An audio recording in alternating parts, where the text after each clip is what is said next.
Assalamualaikum warahmatullahi wabarakatuh. Kami dari kelompok 5 akan menjelaskan tentang cara pembuatan laporan. Perkenalkan, nama saya Zulfa Salsafira Juandani. Perkenalkan, nama saya Syafi'i Ramadhani. Perkenalkan, nama saya Rizal Rehana.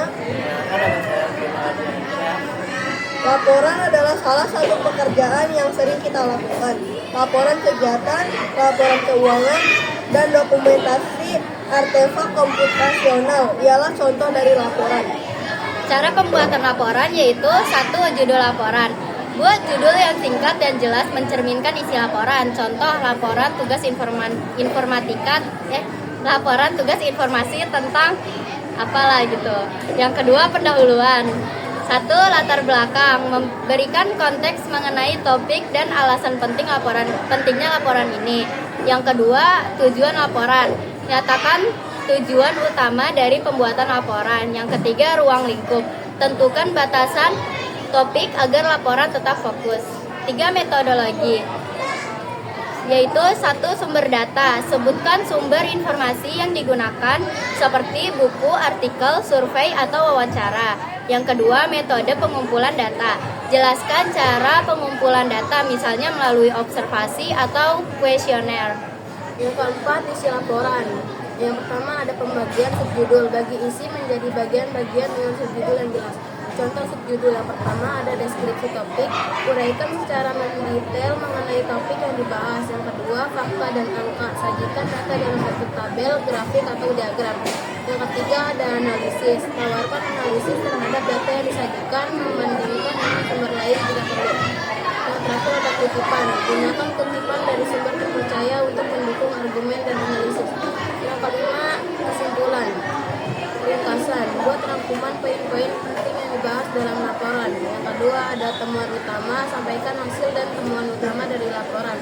Yang ketiga ada rekomendasi. Jika relevan, berikan saran untuk langkah yang tindak lanjut berdasarkan hasil yang diperoleh. 6. Daftar pustaka. 1. Format referensi. Gunakan format yang sesuai seperti APA atau APA atau MLA. Contoh penulisan: buku, nama penulisan, tahun, buku, penerbit. 2. Artikel, nama penulis, tahun, judul artikel, jurnal, volume, halaman. 7. Lampiran, jika perlu.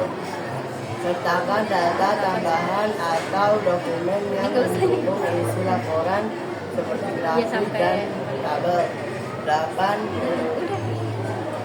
8. Penyuntingan dan performatan. Cek kesalahan. Periksa tata bahasa, ejaan, dan kesalahan ketik lainnya. Format yang rapi.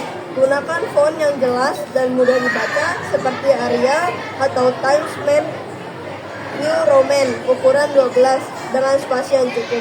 Tips tambahannya adalah visualisasi data. Gunakan grafik atau diagram untuk memperjelas informasi. Proofreading. Minta orang lain untuk membaca laporan dan memberikan umpan balik. Oke, di sini saya akan menjelaskan tentang contoh dari aplikasi pembuatan laporan. Pertama ada Word. Nah, Word ini adalah aplikasi pengolahan kata untuk membuat, mengedit, dan memformat dokumen teks seperti surat, laporan, dan artikel. Nah, yang kedua ada Excel. Nah, Excel ini adalah program spreadsheet yang digunakan untuk mengelola data dalam bentuk tabel, melakukan perhitungan, analisis, serta visualisasi data dengan grafik. Nah, yang ketiga ada PowerPoint. Microsoft PowerPoint adalah aplikasi untuk membuat presentasi visual berupa slide yang bisa berisi teks, gambar, video, dan animasi. Cocok untuk presentasi bisnis atau pendidikan. Berikut penjelasan dari saya. Terima kasih. Jadi di sini saya akan memberikan contoh dari laporan. Laporan ini mengenai aplikasi PowerPoint. Di dalam laporan ini terdiri dari kegunaan aplikasi PowerPoint, fitur-fitur dari aplikasi PowerPoint. Sekian presentasi dari kelompok kami. Kurang lebihnya mohon maaf. Wassalamualaikum warahmatullahi wabarakatuh. wabarakatuh.